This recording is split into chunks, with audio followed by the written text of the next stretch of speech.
শ্রীপুরের সোনাবো গ্রামে জমির জন্য হামলার শিকার হন অসহায় দরিদ্র জালাল ডালির পরিবার। হামলাকারীরা তার স্ত্রী হেরেনা, কন্যা মৌসুমী, ছেলে হিমেল হায়দারকে পিটিয়ে গুরুতর আহত করে। ভুক্তভোগীরা থানায় এসেছেন বিচার চাইতে।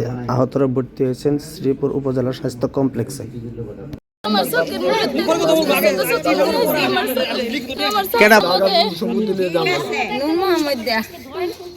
জমি দেয় না আমাদের খাসের জমি দিছে এটা সব বিরাটিয়া ঘর করছে আমাদের জমিনের মাঝে ইয়ানিছে এখানে গেলে ঘর করে খাসের দিছে খাসের নিব গাহনে তোর সরু সরু ঘর বার করে দিছে মাইরা আছে একটা স্বপ্ন নিছে পরে কইতেছে সবটিরে বার করে দে এটা কি নঙ্গ সরু দেহা সাইলের দাম ব্যাগ দু কেটে যা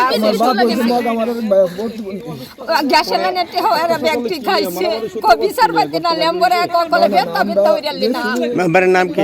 লেম্বরে নামাশা ভুল কয় করে ফেতা ফেতা হইরালি না কম কামাইছে তোমার জমি তোরা ব্যস্ত থাকতে না তোর জমি কেলা কিনবে গরু গজ পালা মানুষ নাই কো ভালো লাগবো বাচ্চা ভালো বিচার হবো লেম্বরে হি হাই দাদা বাদ বলে ইয়া শোল বাড়ি ধাক্কা মারিয়া কলে আরেকবার বেডি খবর লইছে কত করে কইছি ফেতা ফেতা হইরা মারিয়া তো মগের বিচার নাই।